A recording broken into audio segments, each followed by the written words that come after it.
자, 그러면 2024년 10월 첫째 주일 설교 본문을 말씀드리도록 하겠습니다. 오늘 설교 본문은 지난주랑 동일한 갈라디아서 5장 22절에서 23절이 되겠습니다. 갈라디아서 5장 22절에서 23절을 다 같이 함께 읽어보도록 하겠습니다.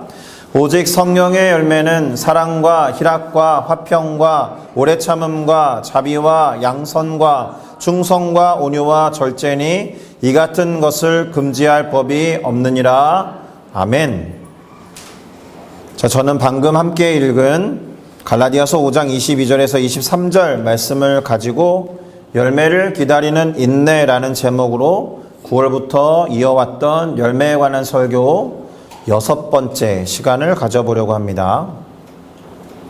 지난 수요일에 며칠 전이죠. 수요예배를 마치고 여선교회 분들과 당연한 식탁교제를 나눌 때 논쟁까지는 아니었는데 아보카도가 맛있냐, 아보카도가 맛이 없냐 이런 이야기를 나눈 일이 있습니다. 여러분에게 아보카도는 맛이 있는 과일입니까? 일단 아보카도는 과일이 맞아요?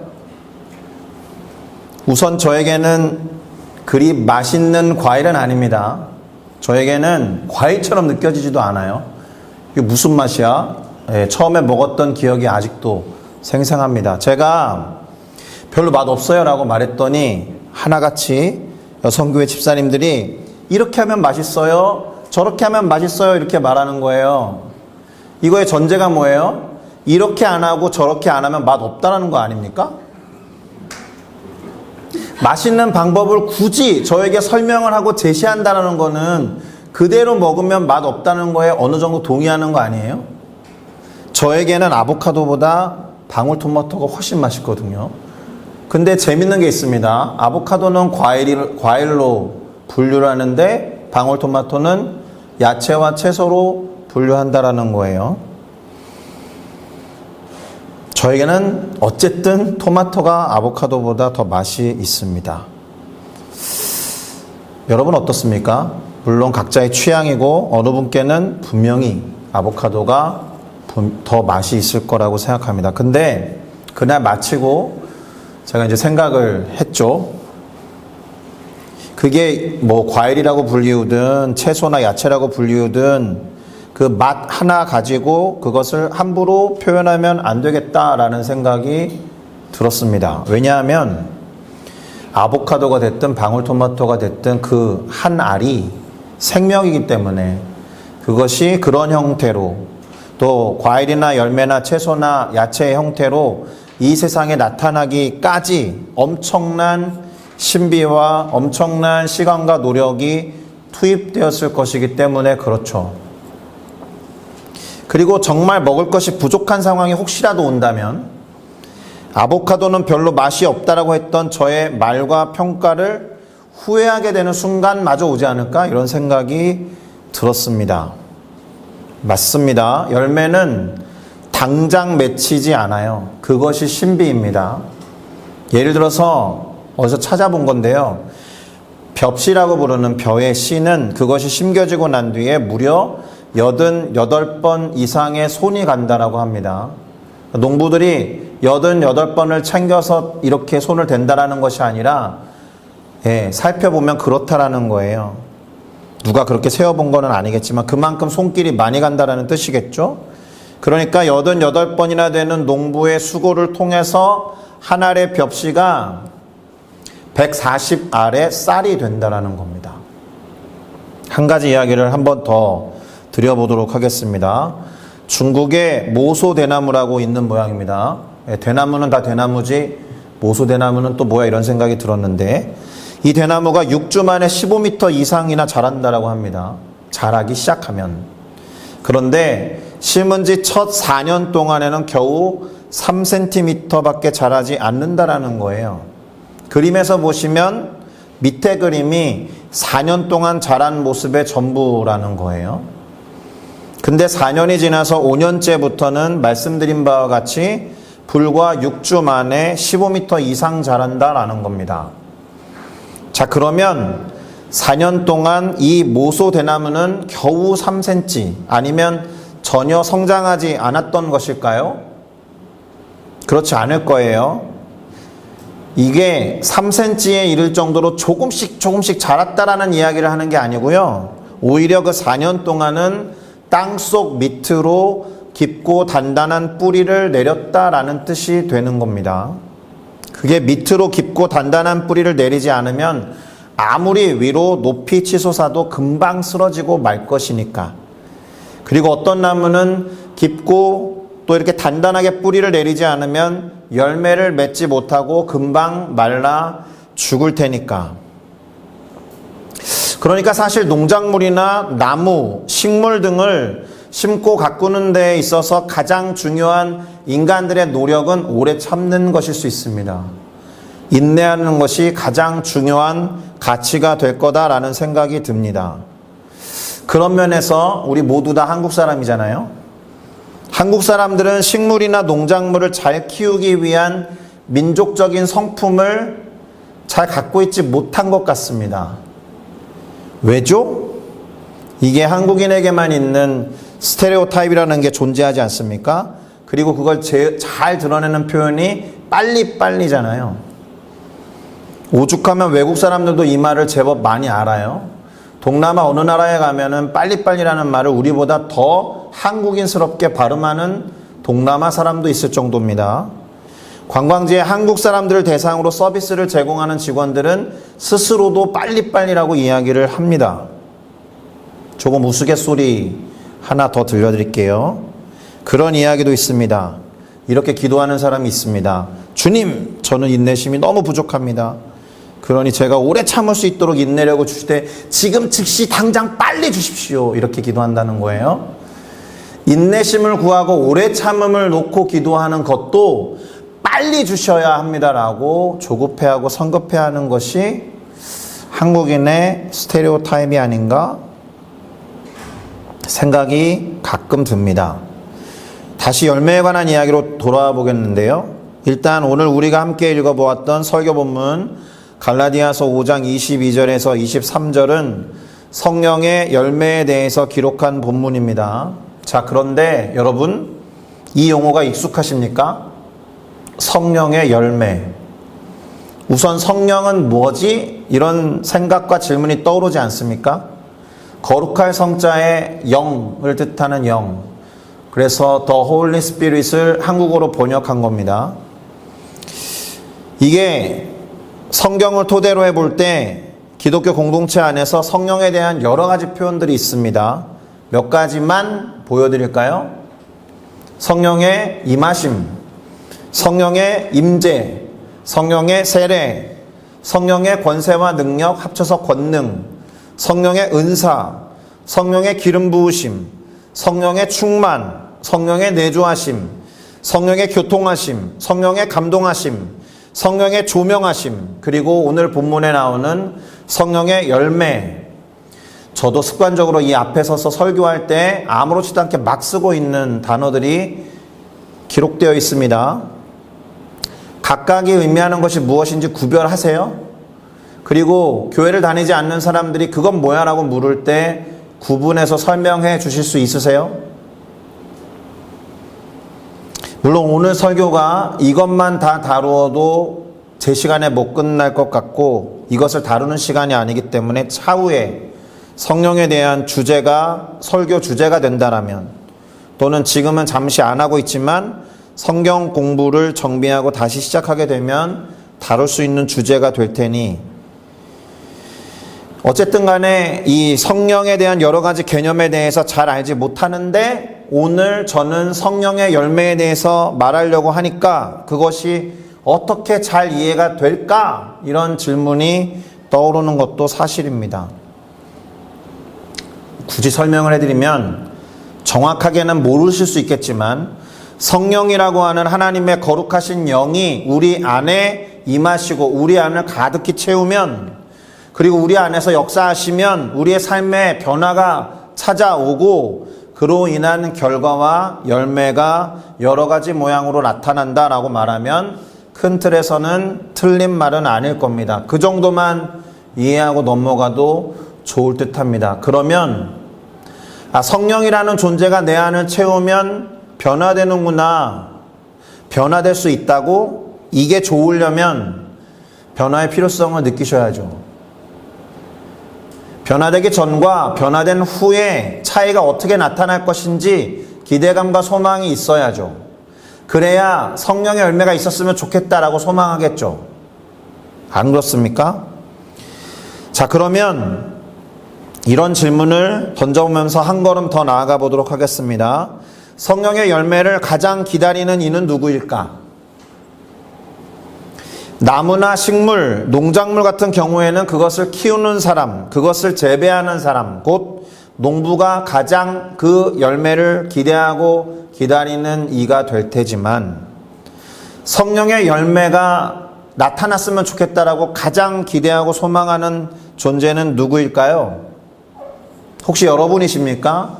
여러분 각자이십니까? 사실 이 질문에 답하기는 어렵지 않습니다.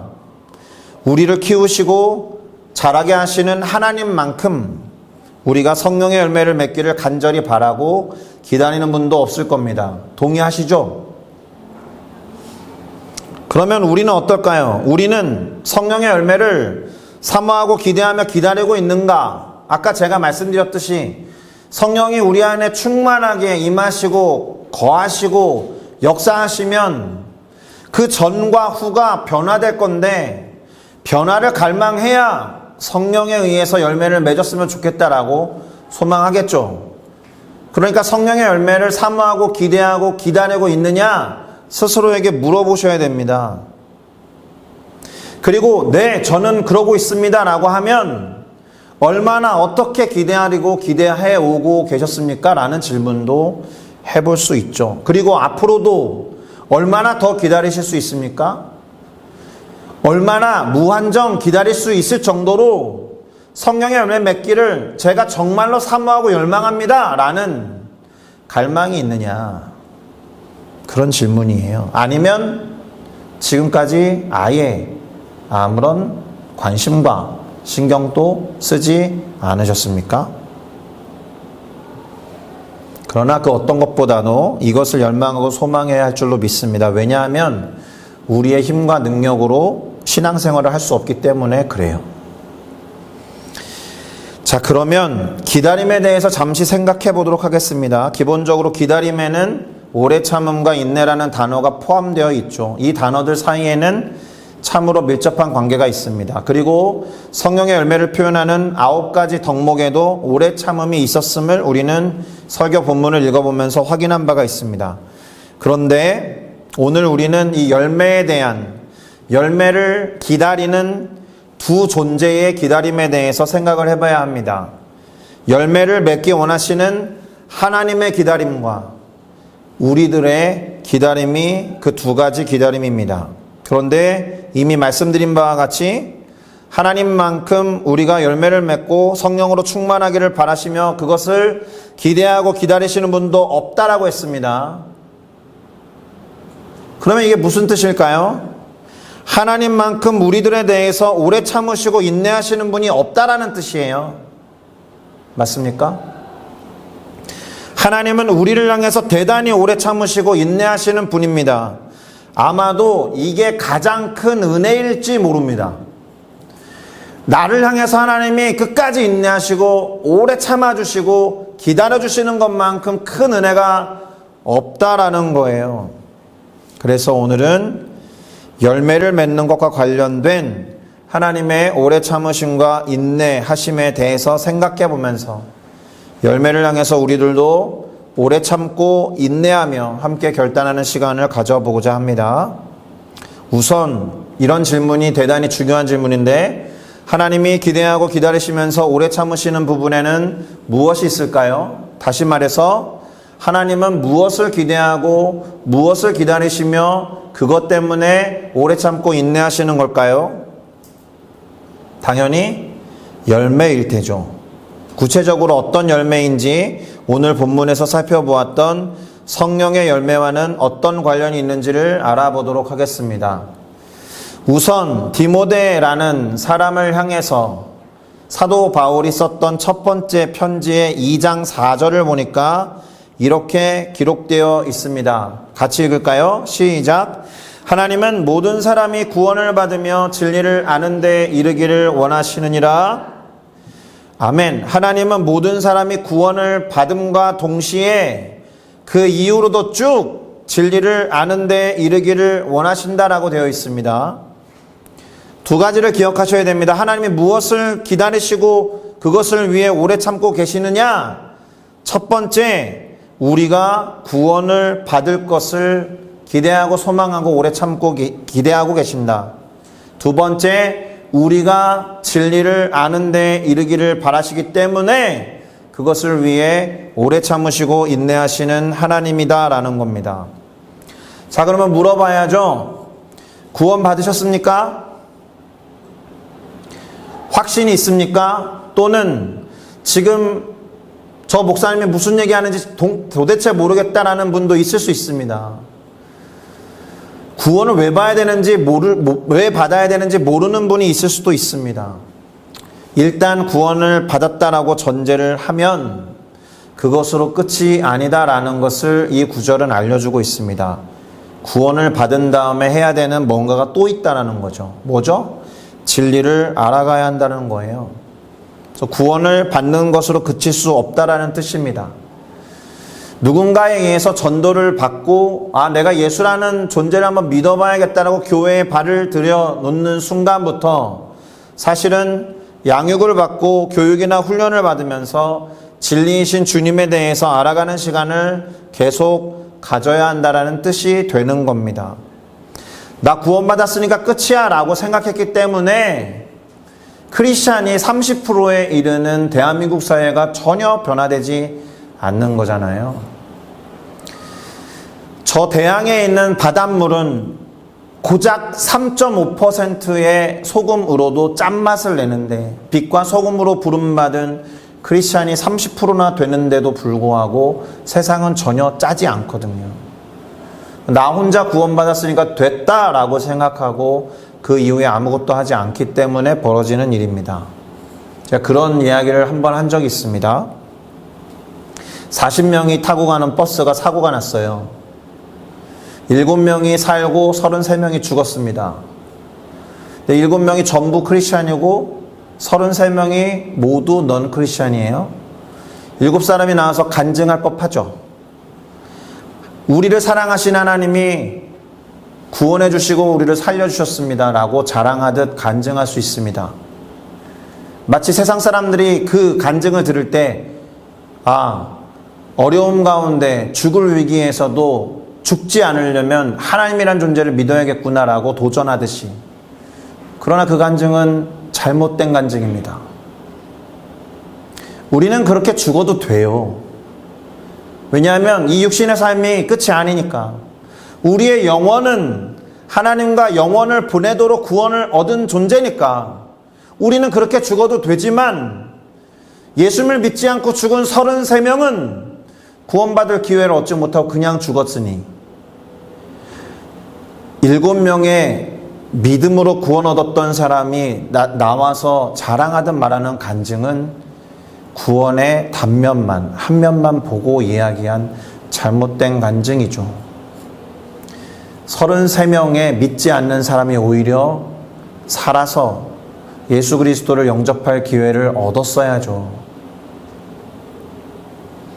시편 103편을 한번 볼게요. 8절을 보니까 이렇게 기록합니다. 여호와는 긍휼이 많으시고 은혜로우시며 노하기를 더디하시고 인자하심이 풍부하시도다. 노하기를 더디하신다라고 했으니까 분노를 표출하는 것을 참으신다는 거죠. 하나님 전지전능하다는 표현 씁니다. 못하는 것이 없다. 참는 능력도 최고겠죠. 잘 참으십니다. 그렇다라고 해서 분노를 표출하지 않는다라는 뜻은 아닙니다. 성경에 보면 하나님이 노하기를 더디하신다라는 직접적인 언급이 8번 나옵니다. 출애굽기 34장 6절, 민수기 14장 18절, 시편 86편 15절, 시편 103편 8절, 시편 145편 18절, 요나 4장 2절, 요엘 2장 13절, 나훔 1장 3절 이렇게 8번은 대놓고 하나님은 노하기를 더디하신다라고 기록해요. 그런데 다른 구절들을 더 살펴보면 간접적으로라도 그렇게 드러내는 구절은 훨씬 더 많습니다. 노하기를 더디한다라고 해서 분노를 영원히 표출하지 않으신다. 왜냐하면 참는 능력도 최고니까 끝까지 참으시겠지. 이렇게 생각하면 안 된다라는 겁니다. 같은 구절을 사용한 8개의 본문 중에서 민수기 14장 18절을 한번 읽어드리겠습니다. 여호와는 노하기를 더디하시고 인자가 많아 죄악과 허물을 사하시지만 형벌받을 자는 결단코 사하지 아니하시고 아버지의 죄악을 자식에게 갚아 심지어 3, 4대까지 이르게 하리라 라고 기록할 정도로 무서운 말씀도 있습니다.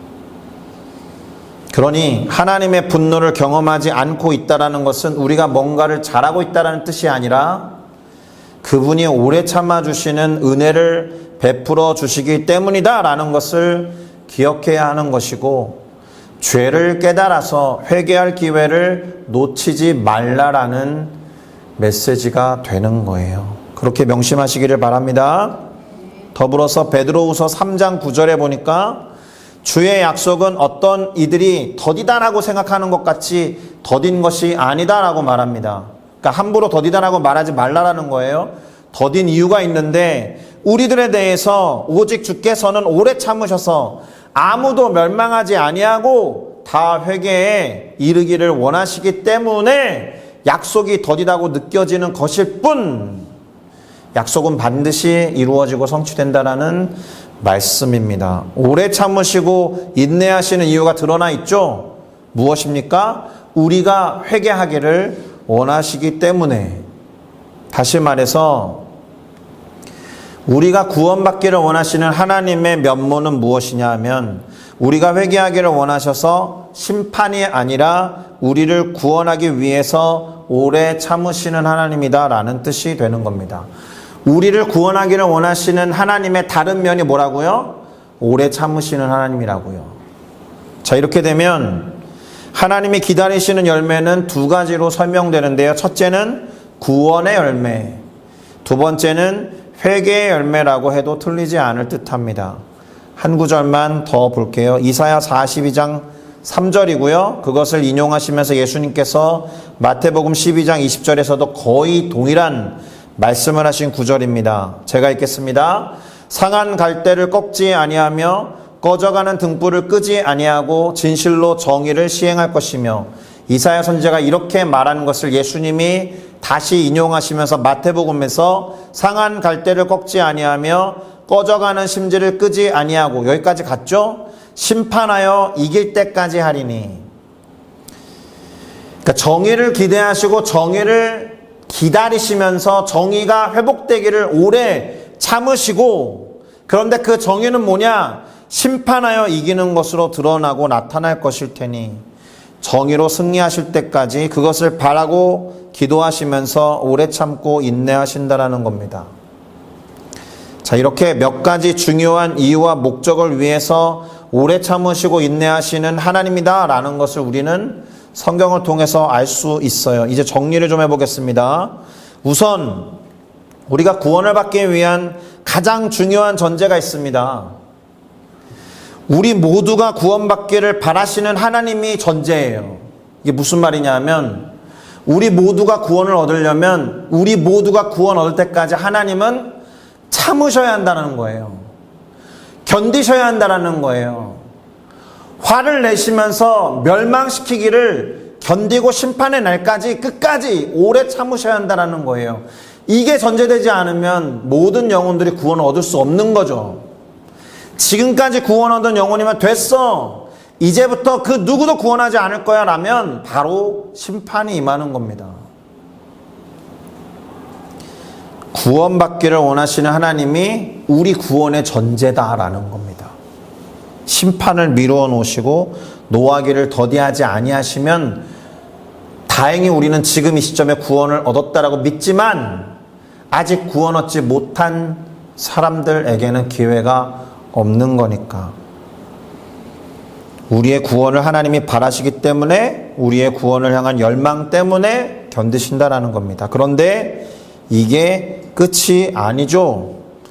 구원을 받은 우리에게 또 다른 기대감을 갖고 또 다른 오래 참음과 또 다른 인내를 보여주시는데요. 그것은 열매에 관한 것이다. 우리가 지난 5주 동안 생각해 보았던 회개에 합당한 열매 그리고 성령의 열매를 원하신다라는 겁니다. 이 열매를 맺을 때까지 기다리시고 오래 참으시는 하나님이신데 마냥 기다리는 분은 아니다라는 것을 반드시 기억하셔야 합니다.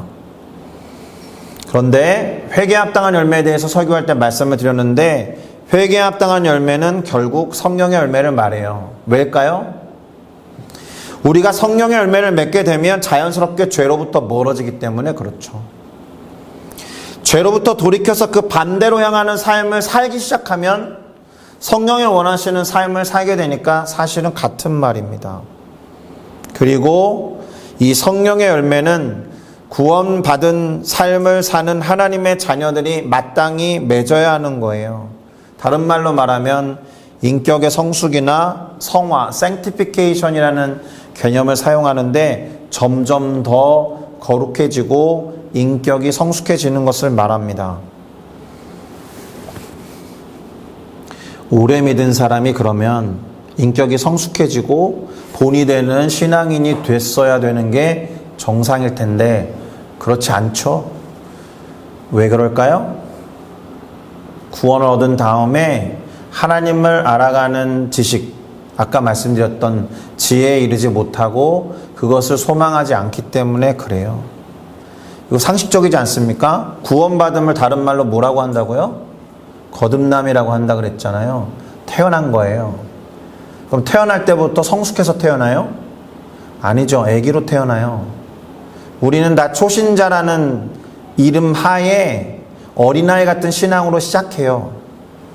그러면 어린아이가 양육자에 의해서 성장하고 성숙해서 어른이 되고 장성한 분량에 이르는 것과 마찬가지로 지금 갓 태어난 거듭난 우리도 성장하고 성숙해서 장성한 분량에 이르러야 하는 게 정상이잖아요. 그런데 나 지금 구원받았으니까 끝이야 라고 하는 건 뭐예요? 갓난아기가 나 이제 다 살았어, 죽어도 여한이 없어 하는 것과 같은 거예요. 웃기지 않습니까? 그 웃긴 거예요.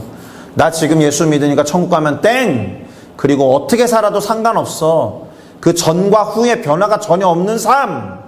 하나님이 오래 참으시는 게 기적이고 은혜라는 것을 몸소 보여주는 예밖에 안 되는 거예요. 그러니 하나님은 태어나게 하신 분이시니까 우리가 자라고 성장하도록 기다리시면서 당신의 일을 하십니다. 어떻게?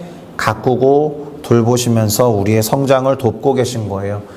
당신의 영 되신 성령을 우리 가운데 보내셔서, 그래서 성경이 성령을 보혜사라는 표현을 쓰면서 번역을 헬퍼로 한 거죠. 돕는 이로 보내신 겁니다. 자, 하나님이 우리를 오래 참으시고 인내하시는 이유를 기억해야 합니다. 그리고 우리도 그러한 열매를 맺기 위해서 하나님을 더욱 의지하고 양육을 받고 훈련을 받으면서 연습해 나가야 할 줄로 믿습니다. 마지막으로 오늘은 그것을 표현하는 핵심 단어로서 아름다운 구속이라는 단어를 설명드리고 설교를 마무리하겠습니다. 아름다운 구속이라는 노래가 있습니다. 김종서 씨가 부르는 노래. 근데 저는 이 단어를 볼 때마다 능숙하게 반주하는 찬양팀의 연주자가 생각납니다. 연주자들 중에 최고봉은 뭐냐면 누가 옆에서 무슨 노래를 불러도 바로 반주할 수 있는 오브리 반주가 가능한 사람들이거든요. 그 사람이 지금 부르는 노래의 키가 무슨 키야 알고 즉흥 반주가 되는 경지. 그런 사람은 단위에 서는 게 두렵지 않아요.